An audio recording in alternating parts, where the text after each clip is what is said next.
Well. How you going, everybody? Dean McRae here, Liberal Democrat candidate for the Riverina. Not long back we're back from Canberra. We went down to the convoy. We'll be going back again as the week goes on, and we got to get backwards and forwards as much as possible. I wanted to do this. I'm a couple of things after a couple of days in Canberra, and I really wanted to share it with everybody because I'm excited. I'm going to call it a celebratory beer. Now, it's not a beer to celebrate the complete victory and the overthrow of the government or the pull apart of the totalitarian state, but what I've just experienced yesterday, and I was lucky enough, my young bloke decided to come along. Now, I had him booked in to go elsewhere, and he kind of asked me, "No, Dad, I really want to go with you for this one." Normally he tells me it's boring and this politics is a stupid game. He's probably right. Most of it is a stupid game, but the little bloke wanted to come along, and to be fair, any chance I have to have him next to me, that's where I want him to be. I also got to stand next to what the numbers seem to be discussed being from anywhere from, I thought about 50, 60,000. Apparently my maths is shit because some people are telling me over 100,000 people were in Canberra yesterday for the event. The convoy to Canberra. It's not a truck convoy because there's only a certain amount of trucks. Many of the truck drivers who are there, and I spoke to many of them, I was there all day and chatting to everybody.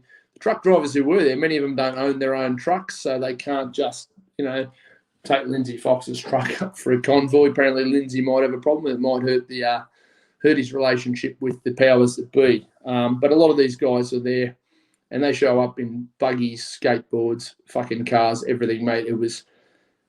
I'm not an emotional guy in that manner, but I tell you what, I was warmed, and I felt amazing up there. What a great group of people. Hey, Pub Test, how you going, brother?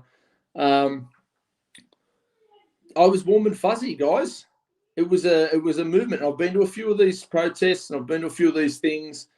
Australia's on the cusp of a real revolution, and I'm part of it. You're part of it. If you're paying any attention to anything I'm doing, you're part of it. You've got to be. That's the only way you'd be here. Otherwise, you'd be calling me names. I mean, some might do that anyway. But, mate, I hung out with John Larter, who I've had the pleasure of getting to know more and more during this last, 6 months, I think. John and I have been getting to know each other a bit better. Graham Hood, who's a fucking inspirational Australian man.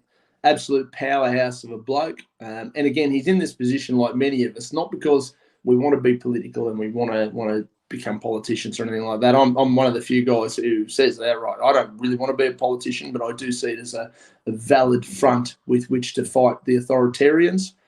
But, Graham was there. Caught up with Craig Kelly. Some of you guys are going to love Craig Kelly. Some are going to hate him. Every experience I've had with him so far has been relatively upfront. We look at each other in the eye, we shake hands, we say, "G'day, mate," we'll pose for a photo or two. And the bottom line is we don't agree on everything, but I'll tell you what, we agree on enough at the moment where we are on a united front.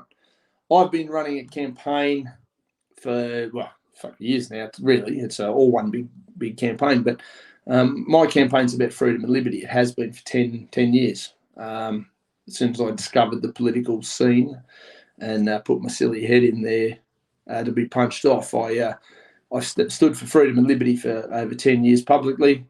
Before that, I just did it and I didn't realise I was doing it. This is the most important election Australia's had in, certainly my lifetime. And we've got heroes stepping up left, right and centre. Our government's so out of control, it's not funny. The last 2 years have been a disgrace. And to see what I saw yesterday in Canberra, I'm tickled pink, and Australia should be too. Australia should be really proud of what went on yesterday. We're in a position where people from all walks of life, there was rich, there was poor, there was black and white, there was people who are, very serious left-wing, traditional. I say traditional because I think the old paradigm of right left, I think it's been dead for years, but everyone's starting to catch on now because it's never been about right or left. But traditional lefties were there, traditional right wingers were there. You've got everybody there, and they've come to the conclusion that the Australian government no longer serves the people, and that right there is fucking epic, and I loved it. And I got to meet some amazing people. We got to walk with a massive crowd. We get to show Canberra what we stand for and what we're all about. And I'm really proud of everyone. There's a couple of things that I come away with. Now, I struggled with people. As I've tried, let's be fair, the name Liberal Democrats, the average punter goes, Liberal, bastards. And I go, fucking dead set, correct. Liberals are bastards. And in the US, the Democrats are the arse end of the world as well in many, many people's eyes. We represent the traditional meaning of the word liberal, which is very hard to get into people's heads. And we're having a court case at the moment fighting the federal government, ScoMo's, crew, over the word liberal. So if you don't know, the details and whatever, the word liberal means a lot of things. None of it represents anything that the current Australian Liberal Party stand for. We've had the name Liberal Democrats for over 20 years. It's not fucking new. We didn't just pop up yesterday and ScoMo's going, no, you're bad. But the funny part is, had somebody asked me a couple of years ago, should you change your name, I would have been 100% in the change your name club. Lib Dems should change their name to fuck off the government. I don't care what we change the name to be honest. But here's the problem.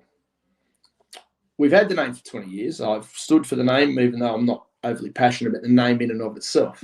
What I won't fucking stand for, and I won't support, is some Goliath, like the Liberal Party with ScoMo showing up, and saying to me and this party that I've represented for as many years as I have, can't use a word. You can't have your name. We're taking it. We're going to fucking break you. And I go, bring it, bitch. Now you can't have it. Before, I would have given it up quite happily and said, look, happy to part with the name, happy to change it. Now I go, if you want to take it and you want to force us not to have it, that means we're scaring your ass because we represent something you could only dream of. And the reality of that, from my perspective, is fuck you, you're not having our name. We're going to fight you in court. We're going to beat you in court. And that'll be the first time Lib Dems beat the federal government in Australian court this year. Second time is going to be the federal election when we beat the stuffing out of them. And we absolutely take them to task.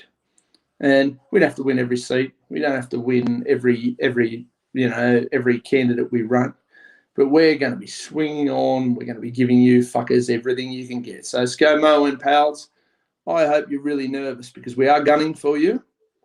Coming for you hard and fast, and there's absolutely going to be no backing down. Yesterday proved that.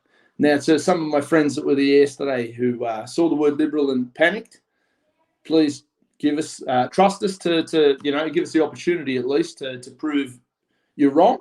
I had discussions with sovereign citizens who were very, you're all the same and bought. And I'm thinking, if I'm bought, mate, I'd like to see the bank details because, fuck, it's cost me just about everything, this movement, and I'll continue to fight. So to those guys, look, please just give us the opportunity. I keep pointing at guys like David Limbrick and Tim Quilty in Victoria. The system's broken. We know that. And there's many ways to fight a battle. The homeschoolers, I support you. The sovereign citizens, I support you. The people who are trying to do it politically, I support you. I'm there in these protests with you. I'm standing there, boots laced. If they're going to fire rubber bullets into a crowd, they better make sure they're shooting me with you because I'll be standing there 100% with you. There's no if, buts, maybes, guys. I'm in this battle with you. I'm not in it to become a politician.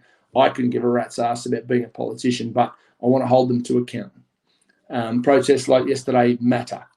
There are some really good people in Parliament. There's not many, but you've got guys like George Christensen, who's a standout. Now, you may not agree with everything, but I'm sure you agree with enough. And that's what we've got to get back to. We cannot look for politicians who are going to agree with everything on everything because it's never going to fucking happen. This isn't fairy tale land. This is real life. This is real life where, everybody's different, a whole lot. So George Christensen, he and I disagree on some stuff. We agree on other stuff. But I will stand next to him and say, George, I'm supporting you as a bloke who's honest. I'm not supporting you because he's part of the Nationals. I wouldn't wipe my ass with the Nationals. And I'll say that publicly and I'll say it loudly. And I'm gunning for Michael McCormack. That's what I'm currently doing. He's my current main target. But I like George Christensen. I like Matt Canavan. Do I agree with them on everything? No, I don't. Craig Kelly, UAP. Lib Dems and UAP have done deals. Do I agree with them on everything? No. But I certainly have more faith in them currently driving the freedom narrative with us than all of us being splintered and not working. Same with Pauline and Mark Latham. One Nation, don't agree with them on everything, but we've got to get these mandates gone. We've got to bite this thing in the bud, right? We've got to stop it by any means necessary. If that means I've got to sit down with Mark Latham and Pauline Hanson, have a beer and go, right, how are we going to put these assholes back in their box? I will. Guys like Jared Rennick. Now, I've had nothing to do with Jared Rennick, not a thing. I've met Mark and I've had phone conversations with George, and I've met Craig Kelly. These guys, I've met them personally, had a bit to do with them. I've never met Jared Rennick, but I'm loving his work. I really wish he'd just pack his shit and say, you know what, stick your Liberal Party up your ass. I'm going to go join the Lib Dems, as a few other really good people have done recently. Now, he may or may not do that, but the door's open for us to have a chat and try and work something out. And let's create a really powerful crossbench. Keep telling people we need a hung parliament. And people get confused, right? We've got a couple of places. We can go from where we think the world should be or the country should be. And that's where a lot of these really well-meaning people that I was talking to yesterday, well, we should, and they just shouldn't, and this should happen. And you're shooting all over yourselves, right? Because where we are is these fuckers have the balance of power. These guys run shit whether we like it or not. And I know none of us like it because there was 100,000 of us on the lawn to guarantee that we didn't. And I've been in crowds of, I reckon, 200,000 in Sydney with a similar concern premise, right? So we're standing and we're fighting. But these guys currently, we can't turn around and say, we just need to abolish it. Well, fuck, I'd just like to have fairy dust and bags of gold dribble out my backside. Right? We need to fight from where we are. Now, where we are is there's a couple of ways to fight it. Homeschooling is one option. Get your kids away from this shit. Outright saying no to the vax, and everybody walks away and says, listen, if we want it, we'll have it. And if we don't, we don't. It's nothing to do with any dickhead in Canberra Parliament, right? And I reckon that's a pretty fair statement. You want to have it, I'm all for it. If you've done your homework or haven't done your homework, but you're just happy to deal with it, go for it. I'll still be your friend. I'll still love you. I'll still, have a beer with you, whatever the case may be. But don't throw your shit on other people. I remember people used to give Bible bashers a hard time. Well, they come around and they knock on your door and they preach and they prance, and I don't mind what you believe in, but don't shove it down my throat. Same thing goes for your vaccine stuff. I don't care if you're vaccinated or not. Don't care at all. Don't care if you snort cocaine off a toilet seat. I don't know if that'll get me banned on here or upset somebody, hurt somebody's feelings. I don't care if you're a consenting adult what you want to do with yourself. That's your choice. I don't want Scott Morrison or Anthony Albanese, for that matter, telling me I have to snort cocaine off a toilet seat. That would be complete fucking nonsense. This other stuff's exactly the same. I don't trust them with any of those decisions. For me, I think as a consenting adult, I can make those decisions on my own. And we have to fight the battle from where we are. They hold all the guns. In 1996, Johnny Howard managed to convince my father's generation to hand over any firearms they may or may not have had. Guns don't kill people. People kill people. I'm for any lawful citizen owning a firearm. If you want to, I think you should be able to. And I don't really care what that firearm is. That's none of my business, as long as you're not using it to shoot other people or violate people's civil liberties and freedoms and whatever. You want to go and blow up a tree in your property, go nuts. None of my business. Shoot at targets, fill your boots. Shouldn't have nothing to do with the government. So for those guys that are sort of screaming, just overthrow them, it's not that simple. You can't be that naive. It's a beautiful thought. I'd love to stand with you and say that's great. And the same people are the ones who are going, well, but you're political. This shouldn't be political. Now, the movement in Canberra yesterday, they decreed it non-political. And I kind of get it. And a few people chip me for wearing my LDP gear at a non-political event. Well, I wear the LDP gear just about everywhere because it's kind of, this philosophy is a big part of who I am and what I stand for. But on top of that, you can't really be non-political while standing on Parliament House lawns, old Parliament, then new Parliament, and protesting the government. You can't say you're doing that and being non-political because by its very essence, you're being political.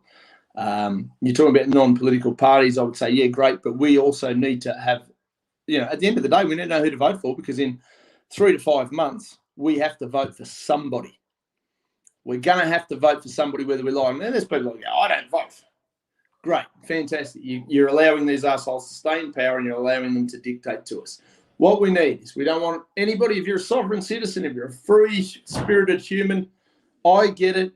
It makes you crawl. I hate voting. It pisses me off because most of them are not worthy of my support or your support. I 100% get it. And you know what? And if you haven't got somebody in your electorate you think deserves your support, become the person they should vote for. Become that person. Put your hand up. I didn't do it because I want to be elected. I did it because I look at the guys that I'm competing against in this space and I go, you're corrupt, you're shonky, you're sold out, you stand for nothing, you're insipid, whatever the case may be. And for all my flaws, and I've got a list of them, and I don't hide them, right? I've got flaws out my ass. But I'm honest, and I stand for the things I stand for. And I will run over a wall at Gallipoli with every single one of those people that was at Canberra yesterday. You know what I mean? I was so proud. I was moved to tears. We're singing, we're chanting, we were listening to great Australian men like Hoodie and John Larter. And look, and Ricardo Buzzi, I haven't mentioned him in the stream. Ricardo and I have a modest history where, we preferenced each other in Eden Monero. We've had chats before. We get along quite well. I have all the respect in the world for the bloke. Is he a bit out there? Probably the same way I'm a bit out there. I respect him. Simple as that. He's got balls and he stands for what he believes in. And that's all I ask from a man or a woman that I'm going to interact with. I just ask that you stand for what you stand for, look me in the eye, and we're on the same planet. So anybody who's asking about the Ricardo Buzzi thing, check out the How to Vote cards from Eden Monero. Preference deals were done, mate. We're cool. We're all right. And there's videos all over Resolute where we've chatted before about, there's a lot of respect between the two of us because what we disagree on is small, modest. Some of it's significant, what we disagree on. But overall, here's what we do agree on, and that is no fucking mask mandates. You want to wear a mask, fill your boots. You don't need to be mandated to do that. No. Government can't mandate I wear this baseball cap, nor should they mandate that I wear a mask. I choose to, and if I want to wear a mask, I will. No vaccines for kids. These things are far too early in any sort of developmental stage to be jamming them down children's throats, and our kids are too fucking valuable for that. So I don't care what your argument is. Use somebody else as a guinea pig. Just leave these kids alone. I did a bit of math the other day on government websites. So for YouTubers looking for credible information, I got it off the CDC and the Australian equivalent. At the time, which is a couple of weeks ago now, so I can't have changed too much.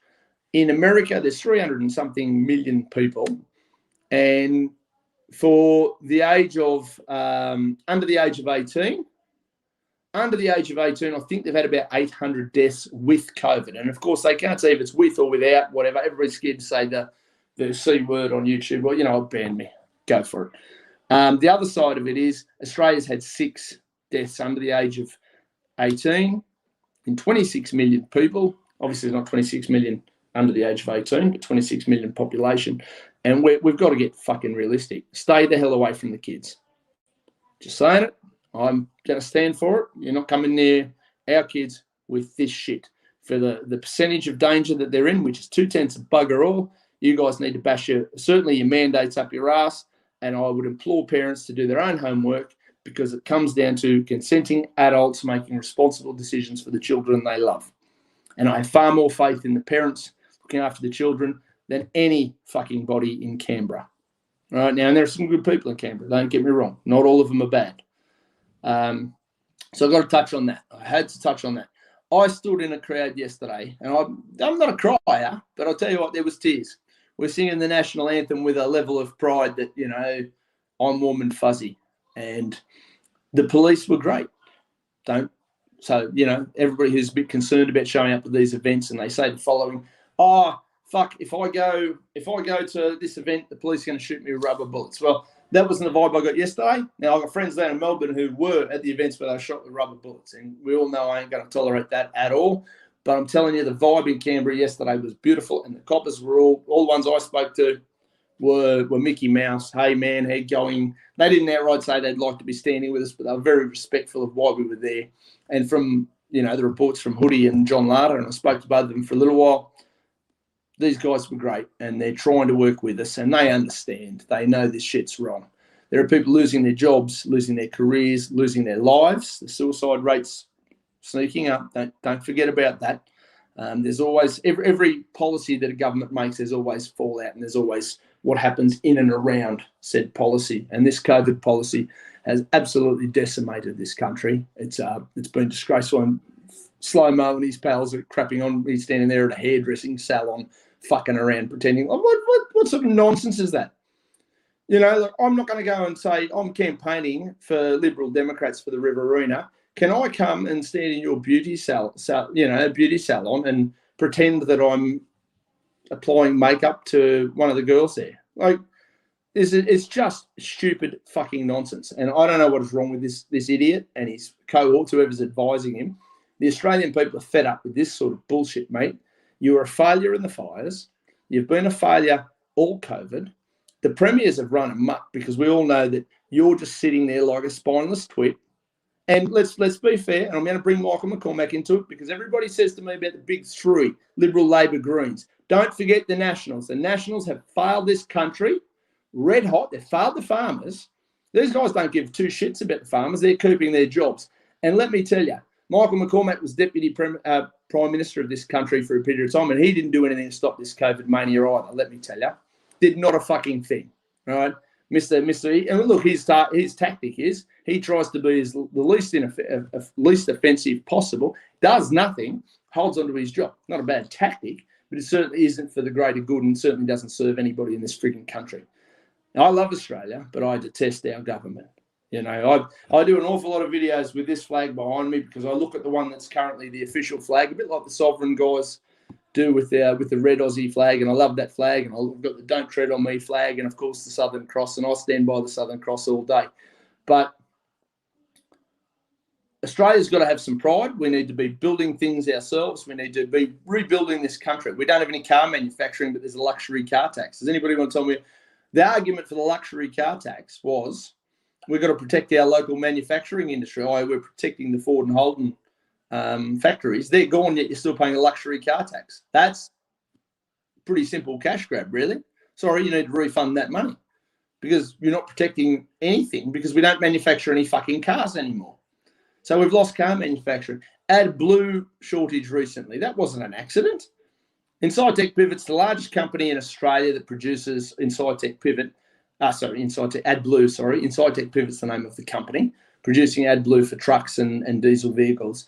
Now, we can apparently send all the ingredients to China, have China process it, ship it back for cheaper than Incitec Pivot can make the stuff from here. Now, you don't need to be a brain surgeon to see that there's a massive problem with that. That makes no fucking sense at all. So if I'm raising chickens and I've still got to go down and buy eggs and I can buy them cheaper from the supermarket than I can get my chickens to lay them, and somehow that's a normal thing, that's the same sort of nonsense that's going on here. Why do our companies have to pay a premium in this country to produce a product that our truckers need to move? Our truckers need to get products from A to B. Our farms work. I know our government doesn't give two shits about the farms. They couldn't give a rat's ass. They want to turn them into Chinese-owned solar farms, and that's nonsense. It's been, look, Australia's, we need a lot of work in this country, but don't rely on the Nationals and do not give them a pass. Matt Canavan, good bloke from all understanding. He's got mates who know him. Give him a pass, but he's with the wrong damn party. George Christensen's retiring with the wrong damn party. Gerard Rennick for the Liberal Party, mate, you need to just hand in your notice and say, guess what, I'm taking my position in Parliament over to the Lib Dems. And let me tell all the Lib Dems out there, if anybody who's new to the party during this whole period that thinks that they're going to come into this party, get themselves elected, and then turn us into what the Liberal Party has failed to be over the last couple of years and make us a spineless bunch of snivelling twits, you'll be dealing with me. So I'm happy to welcome guys. I'm really happy to have Campbell Newman, John Ruddick, Ross Cameron, guys like that who have all gone, you know what, fuck it, I'm going to go and join the Lib Dems because they're for real. We're going to stay for real. That's what we're going to do. And you blokes are expected to adhere to our values, not change them to what was the failed Liberal Party values. So the Liberal Party deserves to die out. It's a disaster. Does that mean we're going to put up with one totalitarian government over another? Probably. Fucking probably. You know, the Labor Party looks red hot to get in, and I can't stand Labor. They are commies, but at least they're out loud and proud, and we're going to know what war we're fighting with those guys. Dan Andrews, Mark McGowan, Anastasia Palaszczuk, and that fucking maniac up in Northern Territory. All of them have set the bar pretty low, and we know what's coming. So we need to lace our boots and boot all of them out. Our best hope for Australia right now, the short term, right? Keep protesting. Go to Canberra. wave those flags. I don't care what flags they are. Please work out that we're all going to have differences there, and there are going to be people with different motives. There are going to be people with different energies. There's going to be A1 guys, Lib Dems. There's going to be UAP guys. There's going to be sovereign citizens there. There's going to be First Nations people there. There's going to be people who have no fucking idea why they're there other than they're not happy with what's currently going on. Try and respect everybody. It's hard because sometimes you get caught up in trivial shit. You've got to respect everybody and work together. This is the only way it works. This is how the big parties dominate the shit out of us, is they keep dividing and conquering. It's the oldest game in the world.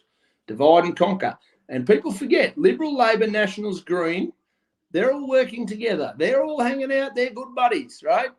As an overall concept, and they're working to keep all of us divided. If we're not divided, they're fucked, right? So our best hope for change, other than protesting, at this federal election, we need to send these fuckers a message.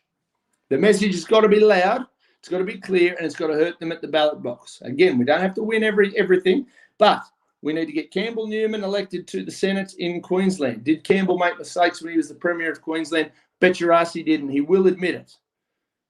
John Ruddock to the Senate in New South Wales. We need him in there as a voice of reason. David Limbrick, who has been a fucking champion in Victoria. We need to keep him in there, and if we can get him into the Senate of Victoria, let's get him in there rattling their cages harder and harder and harder. Kate Fantinel over in WA. Canelm Tonkin, I think, is the new for me. I've only just started speaking to him from South Australia. We need to get behind these guys, get them in. There's going to be a heap of really good independent small party candidates. Support them. Do not donkey vote. Aim for your small local candidate, best independents. We want a hung parliament. We need those two big Goliaths so close to each other in votes that they can't make any decisions without the support of the crossbench. And then we need to make a real badass crossbench so that we can turn around and hold the fuckers to account. Now, I labelled this no retreat, no surrender. And I'm the worst politician God ever shoveled guts into, because I'm not a politician. But I tell you what, I stood there with 100,000 Australians yesterday on the Canberra lawn, proud as punch, proud, teary proud. And those who know me really well know that's not a thing. And I'm telling you, Australia's, mate, we're on the cusp of something fantastic. We're going to rebuild this country. We're going to change it. We're going to change it for the better. And I want everybody in this stream, I want everybody in this country to sort of get behind me, get behind the other independents, and let's make it happen. I've got a modest announcement. When I say modest, it's usually pretty cool. The Riverina Rebellion, 16th of this month, a couple of days, 9 days away, Wednesday week, right?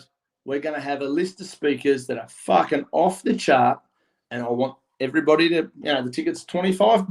We're not expecting the farm. It's just a donation to help us buy T-shirts and help pushing this message, right? I've got John Ruddock's going to be a speaker. Ross Cameron, formerly of Outsiders, will be MC. John Larter, who's one of the heroes down in Canberra at the moment. He's one of the leaders.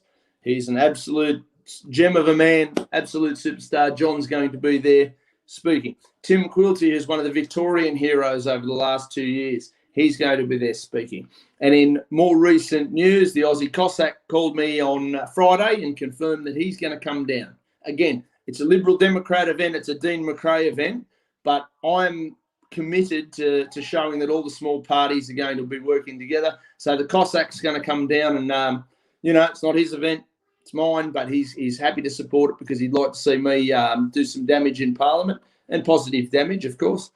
And I'll speak to Craig Kelly, and there's a possibility Craig might show up, among others, just as a hello, how you going? We're all working together. I've recently, I did some stuff at the entrance before Christmas with Mark Latham from One Nation. Did stuff in Wagga with Ricardo Bosi. I'm fucking across this. I want everybody united, and let's put these arseholes in their place. I'm not backing down. I'm not taking the brakes off. I'm ramping up in a way I've never done before, which some people are going to love. The haters are going to hate.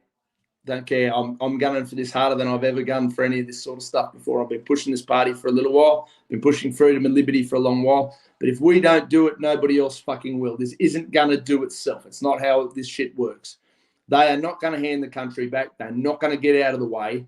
we've got to take it back. We've got to make them hand it over, and we've got to say, listen, we want some reforms, and we want some pretty fucking serious reforms. I want a Bill of Rights for the Australian people. We've got to stop being slaves to these people where they tell us what we can and can't do and how we do it. No, you work for us, and don't you forget it.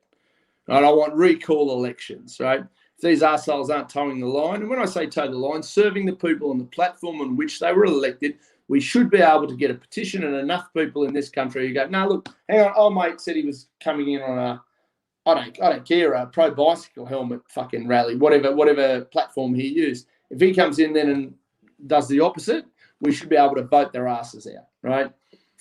I need to get the suicide rate in this country down. We need to better protect our veterans. Our veterans are being treated like shit. Our health workers are being treated like shit.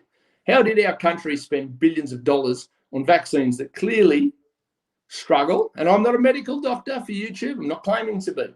I'm a guy in a vague stream of politics saying, I'm asking questions.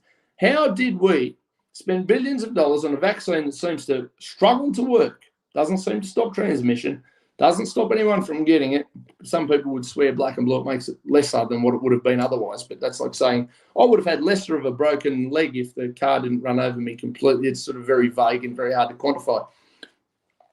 When we could have spent those billions of dollars on upgrading all of our hospitals, which is, permanent solid infrastructure, as opposed to apparently something that they're going to have once every 15 minutes. I mean, Israel's up to 4 failing jabs. We could have spent quite a lot of money on the hospitals. Now, I'm all for cutting costs, but if we are going to spend it, let's spend it well. We could have really refurbished the hospitals. And then we've got a staff shortage. Well, these mandates turned heaps of people off that industry, scared them out. They either resigned or were pushed out, So you're losing health professionals in a pandemic while spending billions on something that doesn't work, while our hospitals aren't being upgraded and sorted out. Now, fuck, from a common sense standpoint, you don't need a degree in anything to be able to work out that that's a failed proposition. It's a failed proposition. I would rather spend $1 billion on upgrading all the hospitals ready for any problems that may or may not occur. And once, and then if the jabs, if you come up with one that works really well, hey, fuck, I'll go and take it. No problem. If you can come up with something that can convince me that's A-grade Mickey Mouse and works, I'll go get it. No problem. I'll have a polio jab tomorrow. They're well proven to work and do the job. Nobody who's had it's got polio. Now, I don't want to be cynical at all, but that's a pretty basic litmus test. Get a polio jab, don't get polio. That's the idea of it. Get a COVID jab and fucking people still getting COVID. Now, I don't have to be a rocket scientist to figure out that that's not quite right. Anyway, look, I wanted to really tune in because the main thing, the big takeaway, other than obviously a little bit of base strategy there, is we want hung parliament, we want strong crossbench, please don't donkey vote, is I was so proud of Australia yesterday. And it hasn't been a long time since I've been proud, but I've found a lot of things to be disappointed in this country over. But yesterday was a red hot reminder why I fight so hard and why I've always fought so hard for this country. And certainly for the last 10 years, I've been pushing to hold these governments to account. It was that crowd yesterday. They were fucking amazing. Amazing. They stood up in front of Parliament House, old and new. And the people who spoke meant what they said. They weren't just there selling T-shirts or blowing wind up people's asses. They believe in making Australia better. I'd vote for Graham Hood for Prime Minister tomorrow. No problem at all. Yeah, mate, I'll back you. Not a worry. And he's not even wearing a Lib Dem T-shirt, but I'd back him and I'll stand next to him. Look, we've got to think outside the box because the divide and conquer's in play. Get your asses to Canberra if you can get to Canberra. If you're in Willoughby, vote for Sam Gunning. Sam Gunning's our guy in the Willoughby by-election. If you're in the Riverina, come and join me at the Riverina Rebellion for $25. There's going to be great speakers. It's going to be a hell of a night. It's a Wednesday night school night. I know. School night. But, look, that's the cost of freedom and liberty is we've got to push ourselves out of our comfort zone. So join me outside the comfort zone. I'll be the face that they punch first, hopefully. And if they punch me first and break their fist, you'll be all right. But, join us. Join the freedom movement. Don't like LDP. I'm not comfortable with LDP. Look at the other minor parties. I want you guys all on my team. I want to see you in Wagga on the 16th. We'll have a beer, we'll catch up, we'll do all that sort of stuff. But more importantly, we're going to send a message loud and proud to the big four parties, specifically in Wagga, obviously Michael McCormack and the Nationals, that no, mate, you're not just going to run this one in. This isn't going to be a walk the ball into the goal, walk the ball into the net. This is going to be one you're going to have to fight for, because we're coming to take Australia back, and I'm going to do whatever I can to have my impact and do my little piece for Australian liberty. So, ladies and gentlemen, I appreciate everyone tuning in now and when you tune in later, because I know some people do that shit. Join me. Lace your boots up, jump in this ring, and let's fucking take Australia back. Do it with me. Thanks, guys. Tune in. Talk soon.